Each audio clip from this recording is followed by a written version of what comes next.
देख लो दोस्तों, पैड खुला है, मैं बजाने के लिए बैठा हूँ और ये लड़कियों से कितने देर तक बात करेगा देखना। इसको बोलने से बोलता है कि ये मेरी पत्नी होने वाली है और हमेशा उसको इतना टाइम देता है और मैं ऐसा इंतज़ार करता रहता हूँ कब काम कराएगा बोल के।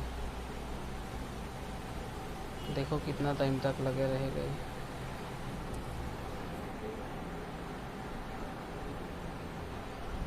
देखो कितना दूर भी चला गया है यहाँ से। ये जेसी स्टूडियो साजा है। इस स्टूडियो का जो मालिक है उसकी माँ मेरे को बोलती है कि हर 3 दिन के 3 दिन तुम चले जाते हो और यहाँ के लोग गवाह हैं, आसपास के लोग सब जानते हैं कि मैं जब यहाँ आता हूँ तो कम से कम 20 से 22 दिन और ज़्यादा से ज़्यादा 2 महीने, कम से कम 20 से 22 दिन और ज़्यादा से ज़्यादा 2 महीने इतना रुकता हूँ। अभी देखो उसके घर परिवार वाले उसको बुला लिए हैं और मैं यहाँ पे बैठा हुआ हूँ। देखो पैड यहीं फंसाया हूँ, मैं खुद रिकॉर्डिंग कर रहा हूँ। टाइम दूंगा बोला, टाइम भी नहीं देता और तरह तरह का गाली गलौज करते हैं जब पेमेंट मांगता हूँ। मैं 2 साल से यहाँ पे घिस रहा हूँ और गलती कहीं न कहीं मेरी भी है, जो मैं इतना सरल आदमी हूँ, लेकिन कोशिश कर रहा हूँ कि आज के बाद ऐसा सरल ना रहूँ। कितना टाइम हुआ है? अभी हुआ है 11:53। अभी फ़ोन आया था, ज़बरदस्त झगड़ा हुआ है उसका और मेरा कि तो भाई तुम घर परिवार को मेरे टाइम के बीच में मत लाओ ना। एक तो इतना मैं 5 दिन के लिए आया था यहाँ पे, अभी लास्ट टाइम 5 दिन के लिए आया था। 5 दिन में सब काम निपटा देंगे बोला है, आज 9वां दिन है। 5 दिन मैं अपने तरफ से भी दिया, उसके बाद भी इनका देखो सारा प्रोजेक्ट सब बचा ही हुआ है और मेरे को दोष देता है और इसकी माँ दोष देती है कि हर 3 दिन के 3 दिन चले जाते हो और पैसा इतना देते हैं। जबकि सुरमोहिनी वाले सबूत हैं। सुरमोहिनी स्टूडियो गोपेलाल गेंदले हमारे भैया हैं, बड़े भैया, उनके स्टूडियो में मैं जाता था। कवर्धा, हरिओम स्टूडियो और भीमा स्टूडियो, ये सबसे मेरा संपर्क है। और एटलीस्ट यहाँ बिरला में, सूरजपुरा में एक स्टूडियो है, श्री स्टूडियो। इन सब के खर्चे से मेरा यहाँ पे दिन चलता था, यहाँ पे मैं जीता था। इसने एक पैसा नहीं दिया है मुझे। एक बार दिया था एक प्रोजेक्ट का, वो विरोध हो गई। तो आर्टिस्ट को स्टूडियो वाले आप लोग ऐसे तो उपयोग मत किया करो यार। सबका परिवार होता है, सबका पेट पाट होता है। आपके पास में पैसा नहीं होता है, पेमेंट नहीं होता है, तो किसी का तमाशा मत बनाओ, मना कर दो, काम मत कराया करो यार, क्योंकि काम तो नगद होता है ना। ये देखो अभी पता नहीं कितने घंटे में आएगा और फिर उसकी माँ झिड़झिड़ करेगी और ये लोग पूरे परिवार मिलके मेरे को झगड़ा करते हैं। इस विषय में आप लोग क्या कहेंगे मुझे ज़रूर बताइएगा। ये मेरी ही वेदना नहीं है, ये बहुत सारे कलाकारों के अंदर में ये दुख है और ऐसे लोगों का मैं क्या करूं, आप लोग ना नीचे कमेंट बॉक्स में ज़रूर बताइए। अभी गया हुआ है वो, पता नहीं कितने घंटे में आएगा। उनके जीजा जी जो है वो शराब वराब पीते हैं और गाली गलौज, लड़ाई झगड़ा कर रहे हैं, बच्चों को मारपीट और अपने बीवी को भगा रहा है, चले जाओ ऐसा वैसा। तो वही इसके पास फ़ोन आया, तो बताओ ये क्या करेगा, फिर हम कैसे करें, काम करें कि क्या करूं बताओ। मतलब यहाँ झाड़ू पोछा मारने के लिए ही मैं आया हूँ, है ना, इनके हिसाब से।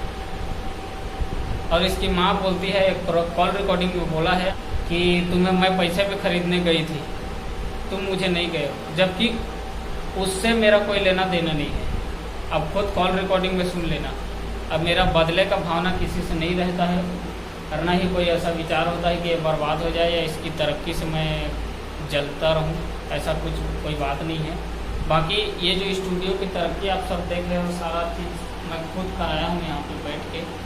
यहाँ के सब लोग जानते हैं, यहाँ के बहुत सारे कस्टमर लोग जानते हैं, इससे कोई भी सुखी नहीं है।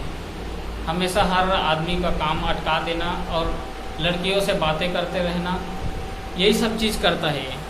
इसमें बताओ, खुद अब समय नहीं देगा और दूसरे को दोष देता रहेगा, गाली देता रहेगा, तो कहाँ से काम होगा। दोस्तों आज शुक्रवार 24 जून अभी एक सर आएंगे यहाँ पे, वो इनसे पैसा वसूलते हैं 500 डेली का। तो इसके डर में वो भागा हुआ है अभी गार्डन तरफ घूमने के लिए। इसको शटर को बंद करके मुझे सख्त उसने हिदायत दिया है कि पैसा लेने आएंगे और शटर को मत खोलना बोला। ये देखो ताला लगा है, मैं आपको नज़दीक से दिखाता हूँ। ये ताला है, उसका ताला लगा हुआ है, ठीक है। और ये आदमी YouTube से भी इतना पैसा निकाल चुका है। हमने बहुत मेहनत किया है, इसको बना के दिया है, और ये बोलता है हमें कि तुमने कुछ नहीं किया है, जो भी मेहनत है हमारा है।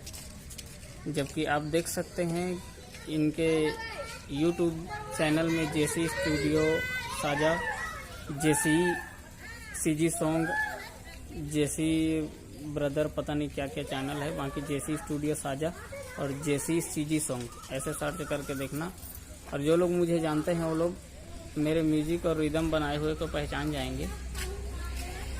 और ये इस तरीके से है। अब बात बात में झूठ बोलना।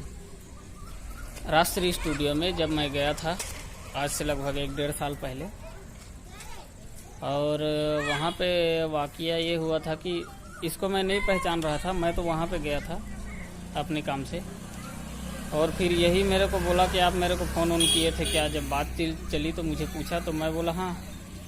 लेकिन फ़ोन करने के बाद इसको मैं भूल भी गया था कि कोई जेसी स्टूडियो है भी, जेसी नाम का कोई म्यूजिक स्टूडियो चल रहा है, ऐसा मेरे दिमाग में उस समय उतर गया था। फिर याद आया कि जेसी स्टूडियो साजा को एक बार मैं कॉल किया था, और फिर उसके बाद में बातचीत बंद हो गई थी, क्योंकि दोबारा रिप्लाई आया नहीं उसका। और मैं म्यूजिक से संबंधित उस समय काम ढूंढ रहा था, लॉकडाउन के वजह से स्थिति थोड़ा मेरा भी ख़राब था इसलिए। और ये भागा हुआ है, देखो 500 डेली जमा नहीं कर पाता है। और इसके घर वाले मुझे घर के नौकर बोलते हैं, और जबकि इनकी झोपड़ी है, घर भी नहीं है ढंग से। और मेरा घर भी आप लोगों को दिखाऊंगा मैं। और ख़ुद को पास्टर बताता है, और अभी कुछ बोलेगा और सेकंड टाइम में उसको भूल जाएगा, करेगा नहीं वो, इसका स्वभाव है।